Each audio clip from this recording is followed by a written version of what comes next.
ಸಖತ್ ಖಾರ ಬಣ್ಣ ಮತ್ತು ರುಚಿ ಆಚಿ ಚಿಲ್ಲಿ ಪೌಡರ್. ಪ್ಯಾರಿಸ್ ನಿಮ್ಮದ ಹಾಡು ರಿಲೀಸ್ ಆಗಿದೆ, ತುಂಬ ಚೆನ್ನಾಗಿದೆ, ತುಂಬ ಚೆನ್ನಾಗಿ ಕಾಣ್ತಾ ಇದ್ದೀರಾ ಆ್ಯಂಡ್ ಒಳ್ಳೆ ಹಿಟ್ ಕೂಡ ಆಗಿದೆ. ಕೇಳೋಣ ಅಂತ ಅನಿಸುತ್ತೆ. ಏನು ಹೇಳೋಕ್ಕೆ ಇಷ್ಟಪಡ್ತೀರಾ ರವಿಚಂದ್ರನ್ ಸರ್ ಜೊತೆಗಿನ ಜರ್ನಿ ಬಗ್ಗೆ ಮಾತಾಡೋದಾದ್ರೆ ಏನು ಹೇಳೋಕ್ಕೆ ಇಷ್ಟಪಡ್ತೀರಾ? ಅವರು ಕೂಡ ಬಂದಿದ್ರು.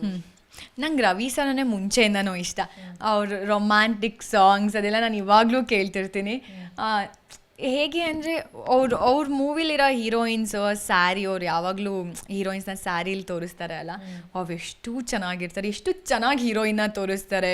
ಆ ಸ್ಮೈಲ್, ಆ ಕಣ್ಣುಗಳು, ಈವನ್ ಐ ಲ್ಯಾಶಸ್ ಕೂಡ ಅಷ್ಟು ನೀಟಾಗಿ ಫೋಕಸ್ ಮಾಡಿ ತೋರಿಸಿರ್ತಾರೆ ಹೀರೋಯಿನ್ನ ಅನ್ನೋದೆಲ್ಲ ಯಾವಾಗಲೂ ಇರ್ತಿತ್ತು. ಬಟ್ ಅವ್ರ ಜೊತೆ ಫಸ್ಟ್ ನನಗೆ ಯಾವಾಗಲೂ ಇತ್ತು ಹೀರೋಯಿನಾಗಿ ಮಾಡಬೇಕು ಅಂತ. ಬಟ್ ಅವಾಗ ಚಿಕ್ಕವಳಾಗ್ಬಿಟ್ಟಿದೆ, ಹೀರೋಯಿನಾಗಿ ಮಾಡೋಕ್ಕಾಗ್ತಿರ್ಲಿಲ್ಲ. ಅವ್ರ ಜೊತೆ ಆ್ಯಕ್ಟ್ ಮಾಡಬೇಕು ಅನ್ನೋದಿತ್ತು.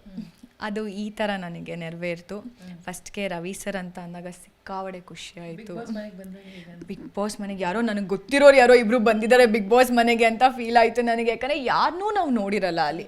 ಯಾರೋ ಎಸ್ಪೆಷಲಿ ನಮಗೆ ಗೊತ್ತಿರೋರು ಯಾರೋ ಬಂದಾಗ ತುಂಬ ಖುಷಿ ಆಗುತ್ತೆ. ಅವ್ರು ಯಾವಾಗಲೂ ಅವರು ಫ್ರೀ ಇದ್ದಾಗಲೂ ಕೂಡ ಕ್ಯಾರವ್ಯಾನಲ್ಲಿ ಹೇಳ್ತಿರ್ತಾರೆ, ಅವ್ರ ಎಕ್ಸ್ಪೀರಿಯನ್ಸ್ ಹೇಳ್ತಿರ್ತಾರೆ, ಸಿನಿಮಾ ಬಗ್ಗೆ ಹೇಳ್ತಿರ್ತಾರೆ. ನನಗೆ ಏನೇನು ಕರೆಕ್ಷನ್ಸ್ ಮಾಡ್ಕೊಳ್ಬೇಕು ಫ್ಯೂಚರಲ್ಲಿ ಅದನ್ನು ಹೇಳಿರೋದುಂಟು. ಈ ಥರ ಡ್ರೆಸ್ಅಪ್ ಆಗಬೇಕು ನೀನು, ಯಾವಾಗಲೂ ಹೀರೋಯಿನಿಗೆ ಕಣ್ಣು ತುಂಬ ಇಂಪಾರ್ಟೆಂಟ್, ಐ ಮೇಕಪ್ ಚೆನ್ನಾಗಿ ಮಾಡ್ಕೊ, ಮೇಕಪ್ ಕಡಿಮೆ ಮಾಡ್ಕೊಂಡ್ರೂ ಪರವಾಗಿಲ್ಲ, ಐ ಮೇಕಪ್ ಚೆನ್ನಾಗಿ ಮಾಡ್ಕೊ, ಕಣ್ಣೇ ಇಂಪಾರ್ಟೆಂಟ್ ಆ್ಯಕ್ಟರ್ಗೆ ಅಂತೆಲ್ಲ ಹೇಳ್ತಿರ್ತಾರೆ. ಅವ್ರ ಎಕ್ಸ್ಪೀರಿಯನ್ಸ್ ಹೇಳಿದ್ದಾರೆ ನನ್ನ ಹತ್ರ ತುಂಬ. ಸೊ ತುಂಬ ಖುಷಿಯಾಗಿದೆ. ಪ್ರೆಸೆಂಟ್ ನಿಮ್ಮ ಮನೆಯ ಸ್ಥಿತಿ ಎಲ್ಲ ಹೇಗಿದೆ? ನೀವು ಕೆಲಸ ಶುರು ಆದಮೇಲೆ ಹೇಗಿದೆ ಅಂತ ಹೇಳಿ, ರಾಣಿ ಥರ ಮನೆ ನಡೆಸ್ತಾ ಇದ್ದೀರಾ ಹೇಗೆ ಅಂತ ಹೇಳಿ? ಇವಾಗೆಲ್ಲ ತುಂಬ ಚೆನ್ನಾಗಿದೆ. ಅಪ್ಪಂಗೂ ಕೆಲಸ ಎಲ್ಲ ತುಂಬ ಚೆನ್ನಾಗಿದೆ. ಅವರೇ ನೋಡ್ಕೊಳಕ್ಕೆ ಸ್ಟಾರ್ಟ್ ಮಾಡಿದ್ರು.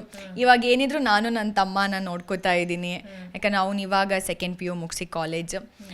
ನಂದೇನಿದೆ ಯಾಕಂದ್ರೆ ನನಗೆ ಖರ್ಚುಗಳು ಜಾಸ್ತಿ ಇರುತ್ತೆ, ನನ್ನನ್ನು ನಾನು ನೋಡ್ಕೋತಿರ್ತೀನಿ. ಆ್ಯಂಡ್ ಇವಾಗ ತುಂಬ ನಾನೇನೋ ಡಿಪೆಂಡ್ ಆಗಿದ್ದೀನಿ ಅಂತನೆಲ್ಲ ನನಗೆ ಹೇಳಿದಾಗ ಅವರು ಹೆಲ್ಪ್ ಮಾಡ್ತಾರೆ. ಹಾಗೆ ಬ್ಯಾಲೆನ್ಸ್. ಬಟ್ ತುಂಬ ಚೆನ್ನಾಗಿದೆ ಇವಾಗ. ಓಕೆ, ನೀವು ಮದುವೆ ಹುಡುಗ ಹೇಗಿರಬೇಕು ಹಾಗಾದರೆ? ನಾನು ಮದುವೆ ಆಗೋ ಹುಡುಗ ತಾಳ್ಮೆ, ಯಾಕಂದರೆ ನನಗೆ ತಾಳ್ಮೆ ಕಡಿಮೆ, ಅವನಿಗೆ ತಾಳ್ಮೆ ಜಾಸ್ತಿ ಇರಬೇಕು. ನಾನು ಹೇಳ್ದಲ್ಲೇ ನನ್ನ ಅರ್ಥ ಮಾಡ್ಕೊಳ್ಳೋ ಅಂಥ ಮನಸ್ಥಿತಿ ಇರಬೇಕು. ಫಿನಾಲೆಗೆ ಯಾವ ರೀತಿ ರೆಡಿ ಆಗಿದ್ದೀರಾ ನೀವು ಅಂತ? ಇಲ್ಲಿಂದನೇ ಹೋಗ್ಬೇಕಲ್ಲ, ಹೇಗೆ ರೆಡಿ ಇದ್ದೀರಾ ಅಂತ? ಅದು ಇವಾಗ ನನ್ನ ತಮ್ಮ ಏನೋ ರೆಡಿ ಮಾಡ್ತಿದ್ದಾನೆಲ್ಲ ಔಟ್ಫಿಟ್ಸ್ನೆಲ್ಲದೂ ಕೂಡ.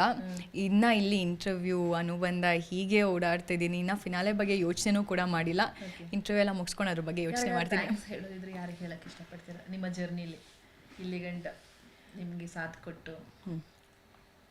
ನಾನು ಫಸ್ಟು ನಮ್ಮ ಅಪ್ಪ ಅಮ್ಮಂಗೆ, ನನ್ನ ಫ್ಯಾಮಿಲಿಗೆ, ಕಲರ್ಸ್ ಚಾನಲ್ಗೆ, ಬಿಗ್ ಬಾಸ್ಗೆ, ಸುದೀಪ್ ಸರ್ಗೆ ಆ್ಯಂಡ್ ಕಂಟೆಸ್ಟೆಂಟಲ್ಲಿ ನಾನು ಯಾರಿಗಾರು ಥ್ಯಾಂಕ್ಸ್ ಹೇಳ್ತೀನಿ. ಅಂದರೆ ಅದು ಸೂರಜ್ ಅಫ್ಕೋರ್ಸ್. ಯಾಕಂದರೆ ಆ ಜರ್ನಿಲಿ ನಂಗೆ ತುಂಬ ಸಪೋರ್ಟಿವ್ ಆಗಿ ನಿಂತಿದ್ದ. ನನ್ನ ಮನೇಲಿ ನಾನು ಯಾರನ್ನೂ ಟ್ರಸ್ಟ್ ಮಾಡೋಕ್ಕಾಗ್ತಿರ್ಲಿಲ್ಲ. ಅವನು ನಾನು ಟ್ರಸ್ಟ್ ಮಾಡ್ಕೊಂಡು ಏನು ಬೇಕಾದ್ರೂ ಹೇಳ್ಬೋದಿತ್ತು. ಅವನ ಕಂಫರ್ಟ್ ಝೋನ್ ಕ್ರಿಯೇಟ್ ಮಾಡಿಕೊಟ್ಟಿದ್ದ. ಸೊ ಅವನಿಗೆ ಥ್ಯಾಂಕ್ಸ್ ಹೇಳ್ತೀನಿ. ಬಿಗ್ ಬಾಸ್ ಮನೆಯಲ್ಲಿ ಏನೇನು ಕಲ್ತ್ರಿ? ಅನ್ನದ ಬೆಲೆ, ಸಂಬಂಧಗಳ ಬೆಲೆ, ಏನೇನು ಕಲ್ತ್ರಿ? ಏನು ಮಿಸ್ ಮಾಡ್ಕೋತೀರಾ ಅಂತ ಹೇಳಿ? ಬಿಗ್ ಬಾಸ್ನ ಮಿಸ್ ಮಾಡ್ಕೋತೀನಿ ನಾನು. ಬಿಗ್ ಬಾಸ್ ವಾಯ್ಸ್ನ ಮಿಸ್ ಮಾಡ್ಕೋತೀನಿ. ಯಾಕೆ ಅಂದರೆ ವೇಕಪ್ ಸಾಂಗಿಂದ ಸ್ಟಾರ್ಟ್ ಆಗ್ತಿತ್ತು ನಮ್ಮ ಡೇ. ಬಿಗ್ ಬಾಸ್ ಬಂದು ಮಾತಾಡಿಸ್ತಾಯಿದ್ರು, ಎಲ್ಲರೂ ಬನ್ನಿ ಗಾರ್ಡನ್ ಏರಿಯಾಗೆ ಅಂತಿದ್ರು, ಮೈಕ್ ಹಾಕೊಳ್ಳಿ ಅಂತಿದ್ರು. ಇದೆಲ್ಲ ಹೇಳ್ತಿದ್ದಾಗ ನಾವು ಒಂದು ಡಿಸಿಪ್ಲಿನ್ದಾಗಿದ್ವಿ. ಇಲ್ಲಿ ಎಷ್ಟೊತ್ತಿಗೆ ಬೇಕಾದ್ರೂ ಅಷ್ಟೊತ್ತಿಗೆ ಎದ್ದೇಳ್ತೀವಿ, ಓಕೆ ಬಿಡು ಅಂತ ಫೋನ್ ಇಟ್ಕೊಂಡಿರ್ತೀವಿ, ಯಾರ ಜೊತೆನೂ ಇಂಟ್ರ್ಯಾಕ್ಟ್ ಮಾಡ್ತಿರಲ್ಲ. ನಮಗೆಲ್ಲ ಹೆಂಗೆ ಅನ್ಸುತ್ತೆ ಅಂದರೆ ನಮ್ಮ ಅಪ್ಪ ಅಮ್ಮನ ಜೊತೆನೇ ಕೂತಿರ್ತೀವಿ, ಫೋನಲ್ಲಿರ್ತೀವಿ, ಟೈಮ್ ಕೊಡೋಲ್ಲ. ಬಟ್ ಇಲ್ಲಿ ಒಬ್ಬರ ಬಗ್ಗೆ ತಿಳ್ಕೊಳಕ್ಕೆ ನಾವು ಎಷ್ಟೆಲ್ಲ ಕ್ಯೂರಿಯಾಸಿಟಿ ಇರುತ್ತೆ. ನಿಮ್ಮ ಲೈಫಲ್ಲಿ ಏನಾಯಿತು, ನೀವು ಹೇಗಿದ್ರಿ ಅಂದ್ಕೊಂಡು ನಾವು ಸ್ವಲ್ಪ ಬೇಜಾರಲ್ಲಿದ್ದರೆ ಐ ಯು ಫೈನ್ ಅಂತ ಕೇಳ್ತೀವಿ. ಬಟ್ ಇಲ್ಲಿ ನಾವು ಅದೆಲ್ಲ ಎಫರ್ಟ್ಸೇ ಹಾಕಲ್ಲ. ಅಲ್ಲಿ ಎಷ್ಟು ಎಫರ್ಟ್ಸ್ ಹಾಕ್ತೀವಿ ನಾವು, ಆ ಎಫರ್ಟ್ಸ್ ಇಲ್ಲ ಹಾಕಬೇಕು ಅಂತ ಕಲಿತೆ. ಊಟದ ವಿಚಾರ, ನಾನೆಲ್ಲರೂ ಹೋಗಿ ಆರ್ಡರ್ ಮಾಡಿದ್ರೆ ಒಂದು ಸ್ವಲ್ಪ ಟೇಸ್ಟ್ ಮಾಡಿ ಬಿಟ್ಬಿಟ್ಟು ಬಂದುಬಿಡ್ತಿದ್ದೆ. ತುಂಬ ಫುಡ್ ವೇಸ್ಟ್ ಮಾಡಿದ್ದೀನಿ ನಾನು. ಅದನ್ನು ಮಾಡಬಾರ್ದು ಅಂತ ಕಲಿತೆ. ಯಾಕಂದರೆ ಒಂದೊಂದು ಮೊಟ್ಟೆನೂ ನಾವು ಕದ್ದಿಟ್ಕೊಳ್ತಾ ಇದ್ವಿ. ನಮಗೆ ಒಂದೊಂದು ಬನಾನಾ, 2 ಬನಾನಾಸಿ, 1 ಆ್ಯಪಲ್ ಇರ್ತಿತ್ತು. ಅದನ್ನೆಲ್ಲ ಕದ್ದು ಬಟ್ಟೆಲೆಲ್ಲ ಸುತ್ತು ಇಡ್ತಿದ್ವಿ ನಮಗೆ. ಯಾಕಂದರೆ ಟಾಸ್ಕ್ ಹೋಗೋಕ್ಕಿಂತ ಮುಂಚೆ ತಿನ್ಕೊಂಡು ಹೋಗೋಣ ಅಂದ್ಕೊಂಡೆಲ್ಲ. ಊಟದ್ದು ಅಷ್ಟೇ, ನೀನು ಬಿಡ್ತಾ ಇದೆಯಾ, ಕೊಡು ನನ್ನ ಪ್ಲೇಟ್ಗೆ ಹಾಕು ಅಂತ ಹಾಕೊಂಡು ನಾವು ತಿಂದಿರೋದು ಉಂಟು. ಊಟದ ಬೆಲೆ ತುಂಬ ಕಲ್ತಿದ್ದೀನಿ. ಆ್ಯಂಡ್ ಚಿಕ್ಕ ವಿಚಾರಗಳಲ್ಲಿ ಆ ಮೂಮೆಂಟ್ನ ಎಂಜಾಯ್ ಮಾಡಬೇಕು ಅಂತ ನಾನು ಬಿಗ್ ಬಾಸ್ ಮನೇಲಿ ಕಲಿತೆ. ಯಾಕಂದರೆ ಇಲ್ಲಿ ಆ ಥರ ತುಂಬ ಮೂಮೆಂಟ್ಸ್ ಕ್ರಿಯೇಟ್ ಆಗ್ತಿರುತ್ತೆ. ಅದನ್ನ ಬಿಟ್ಟು ನಾವು ಏನೋ ದೊಡ್ಡದಕ್ಕೆ ಟ್ರೈ ಮಾಡ್ತಿರ್ತೀವಿ, ಇದು ಬೇಡ ಅದಕ್ಕೇನೋ ಟ್ರೈ ಮಾಡೋಣ ಅಂದ್ಕೊಂಡು. ಬಟ್ ಹಂಗಲ್ಲ, ಚಿಕ್ಕ ಮೂಮೆಂಟ್ಸ್ನ ಎಂಜಾಯ್ ಮಾಡೋದನ್ನ ಕಲಿಬೇಕು.